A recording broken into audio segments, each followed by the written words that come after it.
Boa tarde a todos os presentes. Saúdo aqui o meu colega Bruno, companheiro aí de faculdade, né? A gente ensina junto, trabalha junto há um certo tempo. E, bom, diante aí da presença aqui de todos os colegas, eu saúdo aqui na pessoa do palestrante aqui, que proferiu uma palestra tão pertinente, trazendo aspectos bastante relevantes acerca da responsabilidade da pessoa jurídica, tanto no atual como possivelmente no novo código. E passo a palavra para o professor Bruno aí para as considerações dele.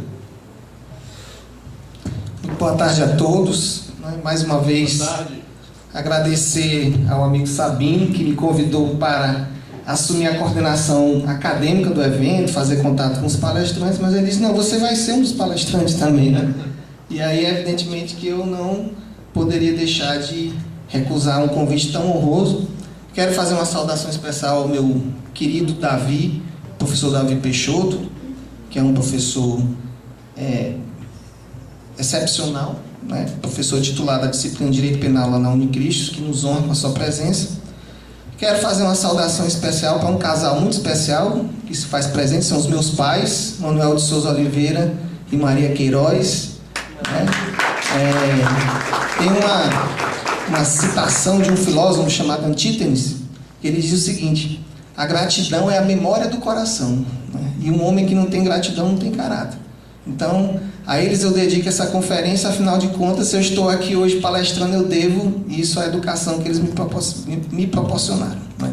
Bom, enfim, esse tema, aspectos polêmicos da reforma do Código Penal na parte especial, é um tema que me é muito caro, porque eu sou professor dessa disciplina já faz 10 anos.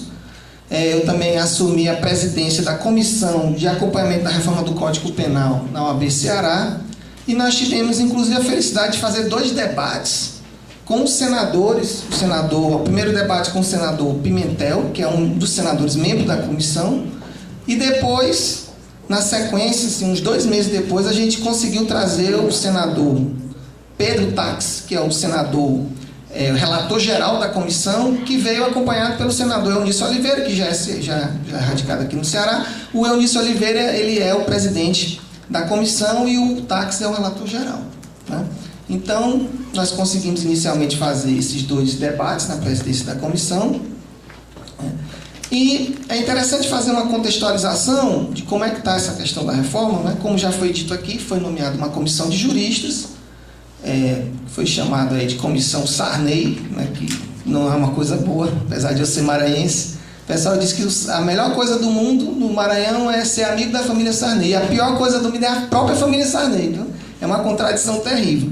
Mas, enfim, essa comissão composta por juristas, como, por exemplo, o ministro Dipp, René Ariel Dodge, que entrou e saiu, o advogado Nabor Bulhões e tantos outros juristas, apresentou um anteprojeto no prazo de 7 meses, que foi considerado um prazo curto para tantas alterações, e o resultado é que o anteprojeto foi apresentado com erros gravíssimos, erros de conteúdo, de forma, de estrutura. Só para vocês terem uma ideia, tinha um crime lá, Cleópatra, que não tinha pena. Narraram uma conduta e esqueceram de colocar a sanção, né, a pena, que é uma coisa absurda. Então tinha erros dessa natureza e outros erros. O que aconteceu? Esse anteprojeto ele recebeu cerca de 800 emendas. Essas emendas foram analisadas pelo senador Pedro Tax, e o senador Pedro Tax, no final do ano passado, apresentou um relatório no qual ele, de fato, excluiu, espancou alguns equívocos, realmente, mas permaneceram muitos outros equívocos, né? Tantos eram os erros que muitos da comunidade jurídica chegaram a dizer até que tinha que ser destituída a comissão e iniciada uma nova rodada de trabalhos. Porque essa comissão, em 7 meses, eles fizeram 24 reuniões e 5 audiências públicas.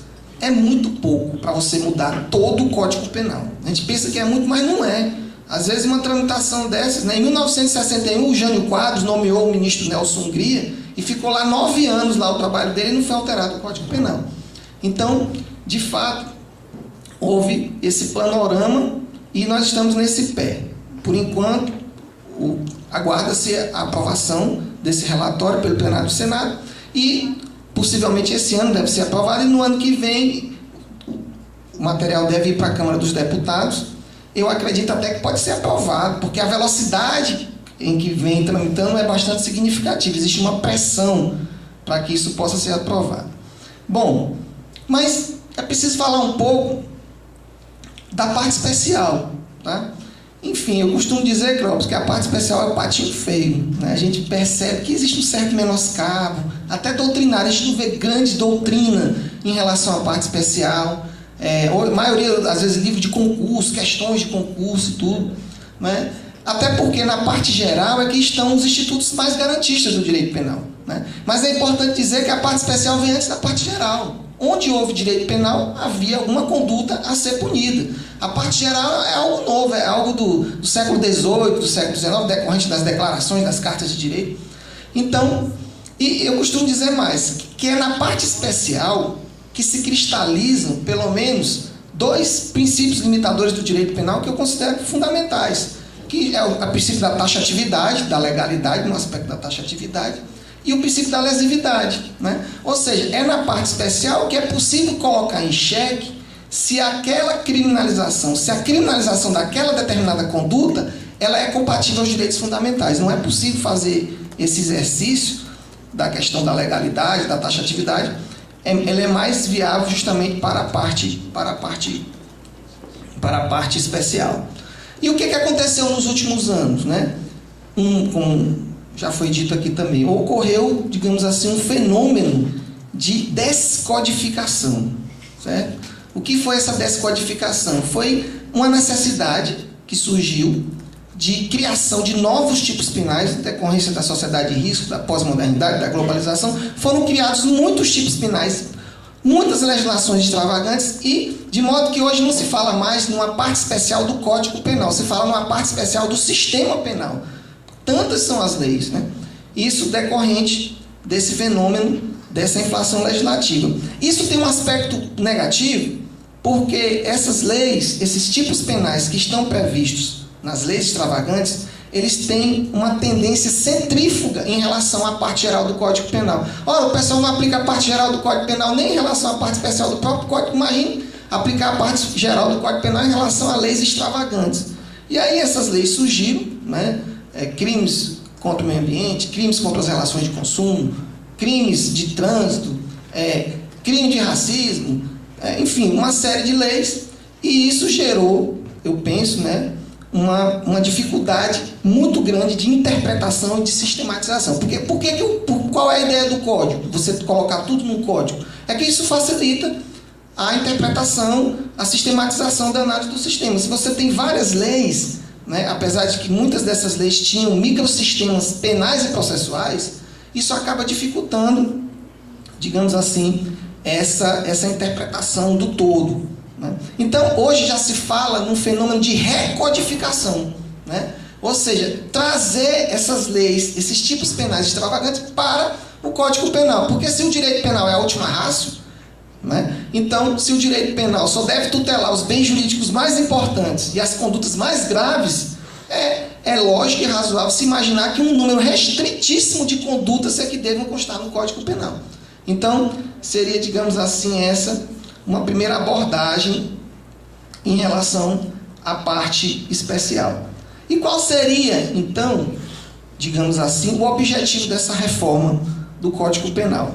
Aí eu vou falar primeiro genericamente, depois, digamos assim, de maneira vocacionada para a parte especial. O primeiro objetivo, penso eu, seria justamente constitucionalizar o direito penal. Passar um filtro constitucional, que é uma coisa que a gente não tem muita...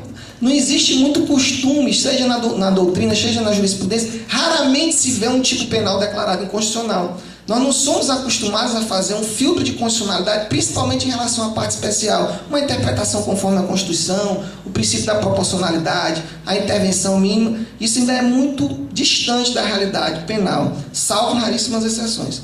Depois, o segundo objetivo, penso eu, seria justamente trazer esses tipos penais da parte extravagante para o Código Penal e resolver o problema da proporcionalidade das penas, que é um problema gritante hoje na parte especial. Você verifica condutas muito graves com penas pequenas e condutas não tão graves com penas bastante exageradas. E o princípio da proporcionalidade ele é extremamente relevante no Estado Democrático de Direito, né? Porque é preciso que você tenha um equilíbrio entre a gravidade do fato e a gravidade da pena. Se você não tem esse equilíbrio, nós estamos aí diante, possivelmente, de um Estado autoritário. Tá? Mas, afora isso, quais seriam as outras mazelas? Né? Nós temos o Código Penal de 1940, evidentemente um código que está defasado em relação ao sentimento social, à adequação social. Nós temos um sistema punitivo totalmente inadequado, com uma taxa de reincidência de cerca de 80%. Nós temos um apego muito exagerado à pena privativa de liberdade. É uma coisa absurda. E a pena privativa de liberdade é muito importante. Ela só não é adequada, talvez, para a maioria dos tipos penais. Mas ela é muito importante. Nós temos aí também a necessidade de revogar certos tipos penais que já não possuem a dignidade penal. E temos a necessidade de criar outros tipos penais. Então, digamos assim, né, são vários fatores, né, que devem passar pelo crivo da reforma na parte especial. E aí antes de entrar nos aspectos que eu separei, não vai dar para falar em tudo, mas eu separei alguma coisa sobre crimes contra a vida, crimes contra o patrimônio, a questão do terrorismo, os crimes ambientais que nós temos aqui. O Cleopas, para quem não sabe, é uma das maiores autoridades em direito animal, um estudioso dessa parte, foi delegado de polícia, titulado da Delegacia de Crimes Ambientais. Então, a questão dos crimes ambientais, que me parece que houve alguns excessos, tá? A questão dos crimes em relação às drogas, eu fiz alguns apontamentos. Mas antes de entrar nesses apontamentos, tem um fator que eu acho fundamental, que é o seguinte. Os princípios limitadores do direito penal, seja a legalidade, seja a lesividade, seja a taxatividade, a intervenção mínima, a adequação social, eles têm como destinatário principal o legislador. Eu não acredito nem que o destinatário principal seja o juiz, o promotor, o delegado. São princípios destinados ao legislador, tanto no momento em que ele se vai criar um tipo penal, quanto no momento em que se pretende revogar. Isso é muito importante. O que foi que eu percebi aqui nesse anteprojeto, e até mesmo depois lendo o relatório do senador Pedro Taques? Infelizmente, o legislador ele não está olhando para esses princípios, né? A gente percebe aqui mácula ao princípio da exclusiva proteção de bens jurídicos, mácula ao princípio da legalidade, mácula ao princípio da intervenção mínima, porque nós temos um direito penal hoje com excesso de elemento normativo, que é um elemento normativo que depende de uma interpretação muito subjetiva. Nós temos normas penais em branco, nós temos tipos penais abertos, e a reforma do Código Penal me parece que é uma excelente oportunidade de se tirar do Código Penal esse excesso de elementos de interpretação que gera uma subjetividade muito grande, porque a função principal do tipo penal é uma função de garantia. Que garantia é essa? De um cidadão saber o que é e o que não é crime. Né? Eu tenho que saber. O princípio da legalidade na taxatividade significa isso, que o tipo penal, que é a descrição normativa da conduta, usando o conceito de Hans Wels, essa descrição ela tem que ser precisa para gerar uma segurança, para eu saber o que é e o que não é crime. Então, eu percebo ainda um apego a elemento normativo muito exagerado, normas penais em branco e tipos penais abertos. Nessa reforma, eu ainda vi com muita força esses equívocos. Tá? Então, vamos começar pelos crimes contra a vida. Eu acho que é o capítulo mais importante. Tá? Nos crimes contra a vida, por exemplo, no crime de homicídio, existe uma primeira alteração que me parece positiva. A pena mínima do crime de homicídio, o comum, ela vai aumentar de 6 para 8 anos, que me parece razoável. Vão tirar essa expressão homicídio simples, porque matar alguém não é simples. Vai falar para a família da vítima que foi um homicídio simples. Vão tirar essa expressão. Colocaram no homicídio qualificado a questão da homofobia, o que me pareceu também desnecessário, porque se você matar uma pessoa porque não concorda com a opção sexual dessa pessoa, isso é um homicídio qualificado por motivo torpe. Já tem homicídio qualificado por motivo torpe. Então não precisava colocar essa questão, né? Porque já estava lá. Porque nós temos também essa mania de querer jogar no Código Penal, né? Bullying, tudo que surge de novo querem jogar no Código Penal. E muitas vezes não vai resolver nada. Tá? Então, aumenta-se a pena do homicídio culposo, que a pena hoje é de 1 a 3 anos, é uma pena baixa. Você matar uma pessoa, praticamente vai dar no máximo uma substituição de pena. E aumenta-se para 4 anos a pena mínima, podendo chegar até 8 anos na chamada culpa gravíssima. Isso também me parece uma alteração. Até aí tudo bem. Agora eu vou começar a falar dos absurdos. E como disse o meu amigo Daniel Maia, o código é ruim, mas chega a ser péssimo em algumas passagens. Tá? Primeira passagem que eu quero criticar e que me gerou muita preocupação foi em relação ao crime de eutanásia, que graças a Deus, felizmente, foi tirado, mas com uma certa dificuldade. O anteprojeto da Comissão de Jurídica tipificou a eutanásia. Eu vou ler para vocês. O senador Pedro Táxi tirou a eutanásia dizendo o seguinte: não, a eutanásia é uma questão do direito civil e do direito administrativo, não deve ser tratada pelo direito penal. Eu até discordo. Eu acho que tinha que tirar a eutanásia porque é tosco você tipificar a eutanásia no Brasil. Olha só qual era a redação do artigo 122. Matar por piedade ou compaixão paciente em estado terminal, imputável maior, a seu pedido, para abreviar o sofrimento físico insuportável em razão de doença grave. Pena de 2 a 4 anos. Então, quem pratica a eutanásia, por estar praticando por piedade, tem a pena bem menor que a pena do homicídio. O problema todo é o seguinte, é que em nenhum momento o Código Penal iria exigir, para a caracterização da eutanásia, um exame sequer para comprovar se aquela pessoa tinha realmente um grave sofrimento físico e se era irreversível a situação da doença. Não tem, a lei penal não iria exigir nada disso. E o pior, o parágrafo 1º diz o seguinte: o juiz deixará de aplicar a pena avaliando as circunstâncias do caso, bem como a relação de parentesco ou estreitos laços de afeição do agente com a vítima. Ou seja, você pratica uma eutanásia, o juiz pode deixar de aplicar a pena se entender que havia uma relação de amizade ou de parentesco, né? Eu me lembrei do Miguel Reale Júnior. Ele chega, dá o seguinte exemplo, né? O netinho chega pro vovô, tá aqui, ó, toma esse suquinho de laranja aqui, que é aquela casa de praia de herança, o netinho tá precisando. O velho toma o suco de laranja, morre e o juiz extingue a pena. É isso que estava prestes a ser acrescentado na reforma do Código Penal. Por quê? Porque na Holanda tem a eutanásia. Então, os nossos estudiosos acham que tem que trazer o mesmo que tem da Holanda para cá. Só que a Holanda é diferente, né, meus amigos? É um país diferente, tem um sistema de saúde melhor, né? Mas mesmo na Holanda, eu li uma reportagem que os velhinhos, Sabino, estão fugindo da Holanda para fazer tratamento em cidades pequenas da Alemanha e outros países e usando uma pulseirinha para não praticar eutanásia. Então, quando eu digo que é muito importante a gente discutir a reforma do Código Penal, que pode ser eu, pode ser você, pode ser qualquer um de vocês. Todo mundo vai envelhecer. Eu não quero ser vítima de uma situação dessa. Eu acho que ninguém quer. Então, isso me parece que gera uma insegurança jurídica muito grande e o senador Pedro Táxi excluiu essa questão da eutanásia. Outro absurdo, o crime de infanticídio. O infanticídio, que é matar a mãe e o próprio filho durante o parto, logo após, sob a influência do estado puerperal, hoje ele tem a pena de 2 a 6 anos. Né? É uma pena menor que a pena do homicídio, porque a mulher está com aquela perturbação. É um crime da competência do tribunal do júri.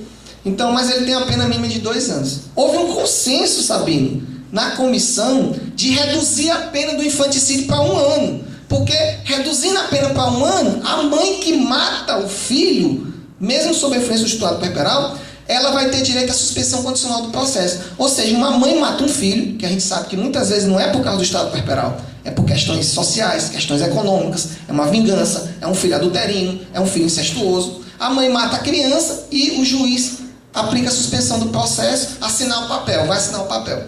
Essa mesma comissão de juristas, se você destruir um ninho de pássaro, a pena de 2 a 4 anos. Mata uma criança, assina o papel. Destrói um ninho de pássaro, pena de 2 a 4 anos. Faz um experimento científico com um rato, pena de 2 a 4 anos. Se o rato morrer, pena de 6 anos. Era essa a reforma que estava passando aqui no Código Penal brasileiro. Não é?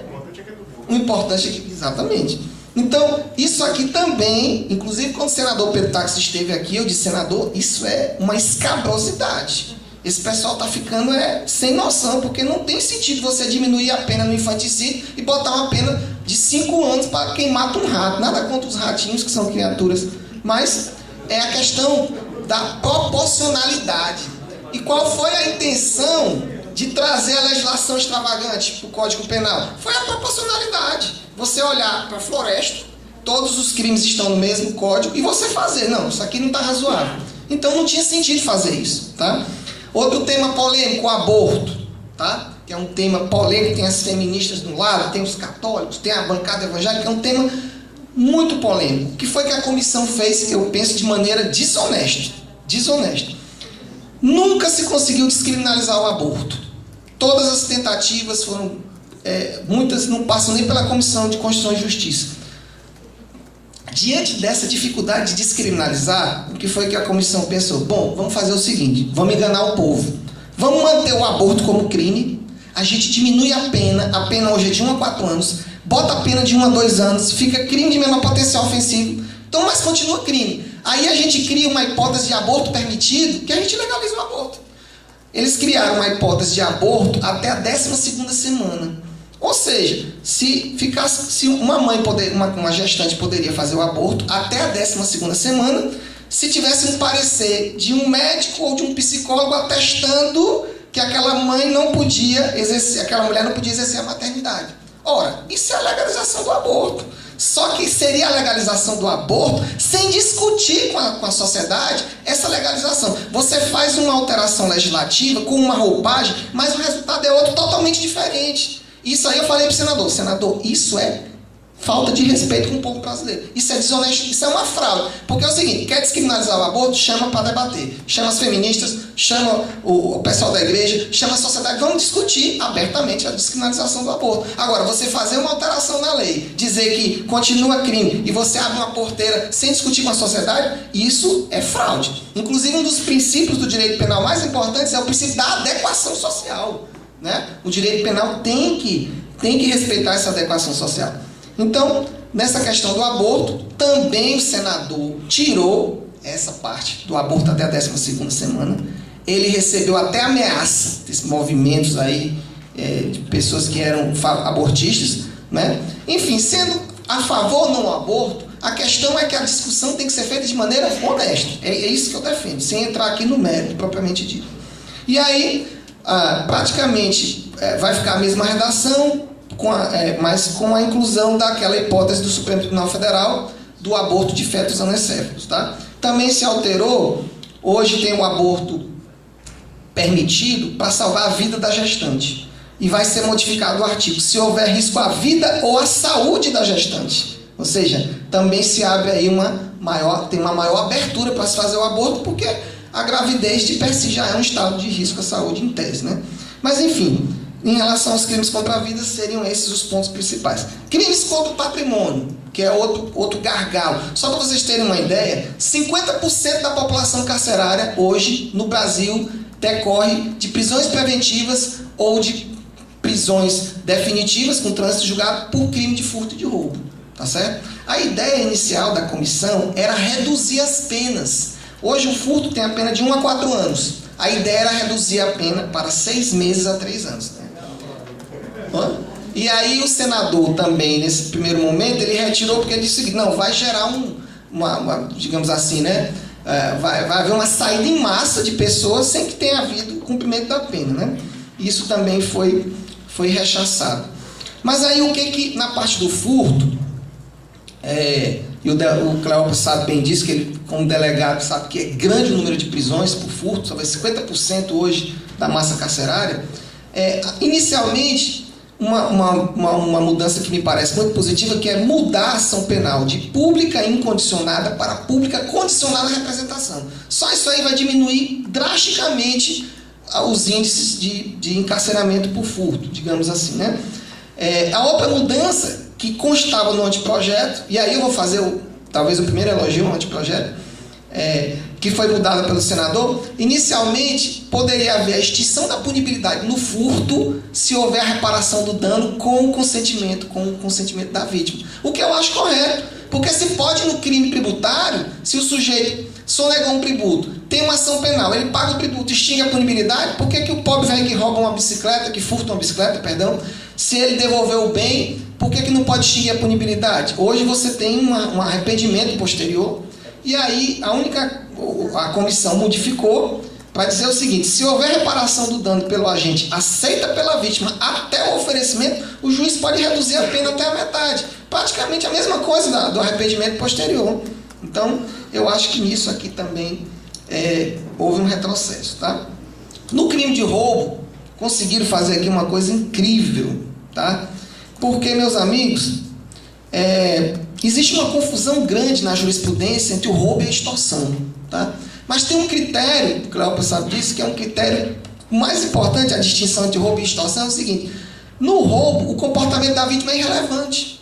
Na extorsão, o comportamento da vítima é imprescindível. No roubo, eu aponto um revólver para o sujeito, me dá o revólver, me dá o relógio. Se ele não quiser dar o objeto, eu posso matar o cara e tomar o relógio. É um latrocínio, não é um roubo qualificado. Na extorsão, não. Eu preciso do comportamento da vítima. Se a vítima não praticar o comportamento, eu não vou obter a vantagem, apesar de que a vantagem não é necessária para a consumação do crime.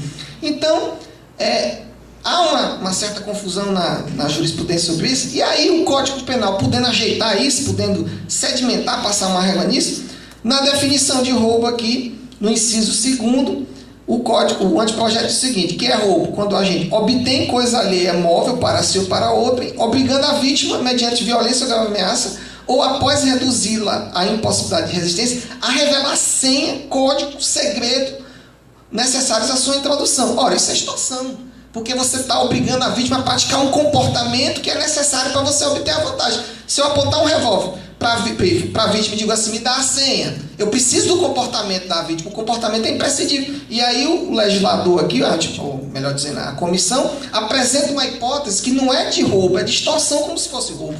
Então, me parece que mais um erro que eu considero até grosseiro.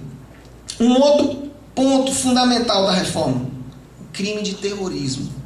Nós estamos a uma semana da Copa do Mundo, Fortaleza é uma das cidades sede, e a Constituição Federal, no artigo 5º, inciso 43, ela determina, já faz 25 anos que a Constituição Federal determina, que o legislador penal brasileiro, ele tem que definir o crime de terrorismo. Já faz 25 anos e até hoje a Copa do Mundo chegou, teve a Jornada Mundial da Juventude, teve a Copa das Confederações, vai ter Copa do Mundo, vai ter Olimpíadas, e até hoje não tem um crime de terrorismo. Mas alguém pode dizer assim: mas Bruno, aqui no Brasil não tem terrorismo. Meu amigo, a questão é o seguinte: o Brasil não está sozinho na comunidade internacional. Nós vivemos numa sociedade globalizada. O Brasil assinou tratados. Então existe uma comunidade internacional, e isso é uma exigência da comunidade internacional. Não é porque eu sou de direita, não é porque eu sou de esquerda.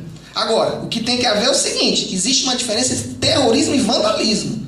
Tanto que já existe um projeto do senador Vital para tipificar o vandalismo, porque eu também não posso chegar e o cara soltou aí, sei lá, um traque no meio da rua, poxa, é um terrorista, né? Vamos também separar o joio do trigo. Então tem que ter o crime de vandalismo, que eu acho que é necessário, porque a gente não pode aceitar o que está acontecendo, pessoas que se dizem manifestantes e matam repórteres, saqueiam, roubam, né? E isso não é... Que democracia é essa? Isso não pode ser considerado uma democracia, tá? Então, tem que ter o vandalismo e o terrorismo. Agora, quando eu peguei aqui a redação do terrorismo, por isso que eu, voltando ao começo da minha palestra, quando eu disse que os princípios limitadores do direito penal, eles são destinados ao legislador, a questão da legalidade na taxatividade, aí eu vejo aqui a redação do terrorismo: causar terror na população. Mas o que diabo é causar terror? Né? Aquelas máscaras realmente me assustam. Quando eu vejo aqueles caras com aquela máscara ali do black box, né? Eu me assusto mesmo, porque o povo é feio. Mas não é nesse sentido, não, né? Então, me parece que esse tipo de expressão tem que ser abolido, porque o direito penal tem que oferecer a segurança jurídica. Meu amigo, causar terror como? Aí o código teria que dizer, né, de maneira mais expressa. Mas o pior não é isso não, o pior eu vou falar agora, tá? O pior é o seguinte, né, é que no parágrafo 7º tem uma exclusão de crime, e aqui eu quero alertar os senhores, porque muita gente não sabe disso, talvez muita gente fique aqui preocupado com o que eu vou falar agora. Existe, não sei se tu sabes, Cleópatra, no crime de terrorismo, um parágrafo, uma exclusão de crime, cuja redação, que foi mantida pelo senador Tax, tá? Diz o seguinte: não constitui crime de terrorismo a conduta individual ou coletiva de pessoas movidas por propósitos sociais ou reivindicatórios, desde que os objetivos e meios sejam compatíveis e adequados à sua finalidade. Se o MST colocar uma bomba que matar todo mundo, o juiz extingue a punibilidade. É isso que está passando na reforma do Código Penal. E isso, meus amigos, aí vem a minha preocupação. A exclusiva proteção de bens jurídicos, Cleópatra, significa que o direito penal não deve tutelar religião, forma de pensar, ideologia. Estão trazendo para o Código Penal uma ideologia. Isso aqui, a carga ideológica disso aqui é terrível. Tá certo? Então, não é porque eu sou de direita, não é porque eu sou de esquerda, mas o direito penal não pode se tratar dessa questão. Isso aqui é o direito penal tutelando uma ideologia, porque nós estamos numa democracia, num Estado democrático de direito, tem que valer a regra para todo mundo. Se o cara do MST matou, ele tem que responder por homicídio. Se ele furtou, ele vai responder por furto. Que história é essa de que algumas pessoas, levantando uma bandeira social ou não, eles vão estar acima do bem e do mal, acima da legislação, tá? Então, isso aqui eu acho extremamente perigoso para uma democracia. Nós demoramos muito para construir uma democracia. Agora vem um cidadão e diz, eu estou acima da democracia. Eu posso matar, eu posso roubar, eu posso saquear, eu posso depredar, eu posso sequestrar, mas eu não quero responder, porque eu estou com propósito social. Isso, eu gostaria de fazer essa denúncia, porque isso está passando na reforma do Código Penal. Até agora, ninguém tirou esse dispositivo e que vai na contramão do princípio da exclusiva proteção de bens jurídicos. Tá? Por último, os crimes ambientais, tá? E eu costumo dizer, e eu faço aqui sempre essa observação, que o meio ambiente é um bem jurídico, metajurídico, que interessa a toda a sociedade. Inclusive, foi cometido um erro, colocaram os crimes ambientais na parte dos bens metajurídicos, mas e os crimes contra as relações de consumo? E os crimes contra o sistema financeiro também são metajurídicos.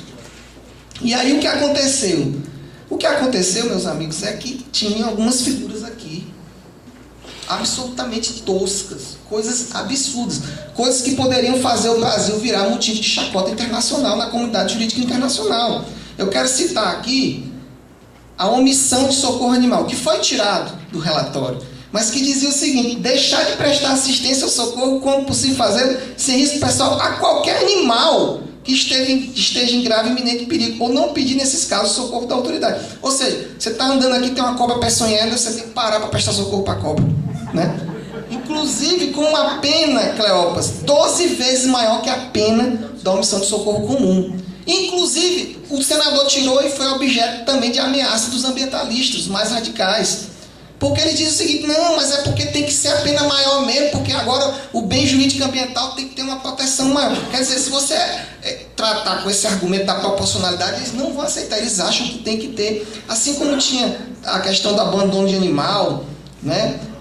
Permaneceu aqui uma figura, acho que até o Daniel Maia falou, que é pescar ou caçar cetáceos, que foi tirada da questão da pena, mas ficou uma questão aqui estranha, porque diz assim: pescar ou caçar cetáceos, pena de 1 a 3 anos, que são as baleias, os golfinhos. A pena é aumentada do dobro se ocorre a morte de animais. Vai pescar o bicho vai ficar vivo, né? Ou seja, se pescar, né? Se pescar, o bicho vai morrer, mas não. Aí você cria uma condição objetiva de punibilidade, que é uma decorrência do próprio tipo penal.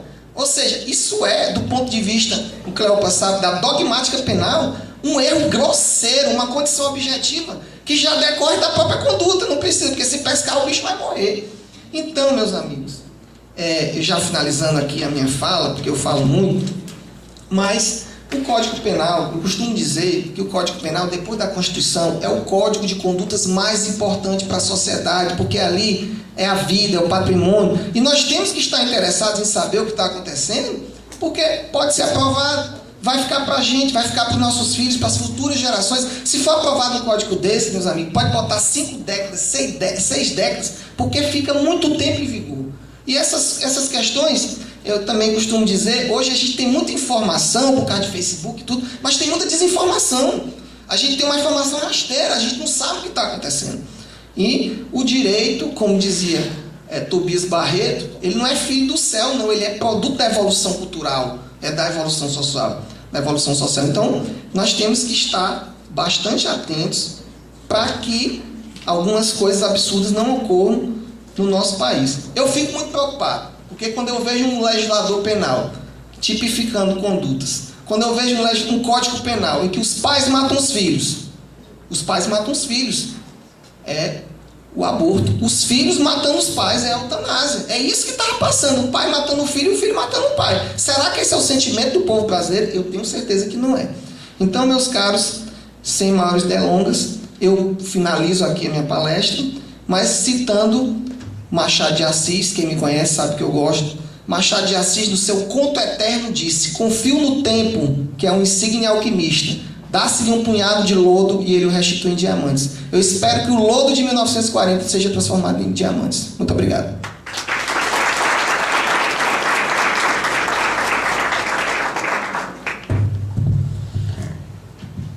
Bom, eu agradeço aí ao professor Bruno pelas considerações, com certeza todos aqui aprenderam muito aí sobre essa proposta aí de inovação do nosso ordenamento jurídico, né? Que realmente aí padece de muitos problemas, né? Eu acho, professor Bruno, que esse Código Penal, ele é um reflexo do momento que nós vivemos atualmente no nosso país, né? A gente está aí, vai ter a nossa Copa do Mundo aí, né? Em vias de já iniciar uma eleição, tanto que utilizada por todos os grupos políticos do nosso país como uma espécie de propaganda mesmo. E hoje, uma coisa que me deixa um pouco triste, quando a gente pensa aí no nosso país, como em geral, essa questão aí da nossa sucessão presidencial, é que me parece que todos os grupos eles têm uma mesma bandeira, que é conseguir o poder. Né? Você quer, de um lado você tem os grupos feministas, de outro você tem um grupo que defende o direito animal, movimentos de direita, movimentos de esquerda, movimentos de centro, mas que na verdade ninguém se senta, como é a proposta aqui desse nosso encontro aí do Direito 2014, para pensar o que é melhor para o país. Né? Qual é o Código Penal que é melhor para o país? Não. Você tem seus diversos vieses, assim, não quer que é melhor para mim. O interesse é proteger os animais, então eu vou colocar uma legislação penal extremamente protetiva, quiçá ridícula, como o senhor bem estabeleceu, professor Bruno. Né? Isso termina gerando aí essa pluralidade de leis absurdas que a gente tem hoje. Né? Cada vez mais aí fica difícil até para o intérprete da norma jurídica, sobretudo na área penal, saber qual é a tipificação de um determinado fato concreto. Qual é a norma que eu vou fazer a subsunção do fato à norma. Né? Bom, eu ouvi aí as considerações do professor Bruno e eu peço com a devida vênia aqui para fazer algumas observações, na verdade, não sobre a parte especial do Código, mas sim sobre uma questão que eu acho que me parece bastante atual, que é a questão da progressão de regimes, como está e como possivelmente ficará. Né? Todos nós aqui, não só na seara acadêmica, mas sobretudo na prática, e até mesmo no dia a dia familiar, nós ouvimos falar em progressão de regimes. Né? Acredito aqui que todos saibam que a nossa progressão hoje, via de regra, né, salvo em crimes hediondos equiparados hediondos, se dá com um sexto da pena, bem como um bom comportamento carcerário, devidamente atestado aí pela autoridade penitenciária. Pois bem, no novo Código Penal, na proposta, de novo Código Penal, o artigo 41 ele diz o seguinte: a pena de prisão será executada em forma progressiva com a transferência para regime menos rigoroso, a ser determinada pelo juiz quando o preso ostentar bom comportamento carcerário e aptidão para o bom convívio social e tiver cumprido no regime anterior. E aí traz 5 incisos, com um percentual de pena, que seria o nosso requisito objetivo hoje, 1/4, 1/3, 2/5, metade da pena e 2/3 da pena, respectivamente, para que se dê essa progressão. Pois bem, o que me chamou a atenção foi o seguinte: se o réu não é reincidente em crime doloso, ele progride com 1/4 da pena. Beleza. Aí olha só o que diz o inciso 4º. 1/4 da pena, né? 25%. Será de metade da pena se o condenado for reincidente em crime praticado com violência ou grave ameaça à pessoa, ou em crime que tiver causado grave lesão à sociedade. O que é um crime que causou grave lesão à sociedade, professor? Será que o mensalão é? Será que eu assassinar uma criança em tenra idade é? Isso aqui, gente, é uma norma, me perdoe aí que se não for o entendimento de vocês, mas que eu acho que se assemelha muito às leis de Nuremberg, que tinha uma criminalização na época da Alemanha nazista, que era praticar crime contra a sociedade ou o sangue do povo alemão. Causar grave lesão à sociedade, basta só colocar brasileiro ou sangue do povo brasileiro. Né? Quer dizer, uma norma que eu acho extremamente vaga e que não se coaduna com um dos princípios, se não o mais básico, com certeza um dos, que é o princípio da legalidade, sobretudo na sua feição aí, que é a chamada lege certa. Né? A lei penal ela tem que ser certa, não pode, ou deve ser, melhor dizendo, né? Pode até conter conceitos jurídicos indeterminados, mas não nesse sentido.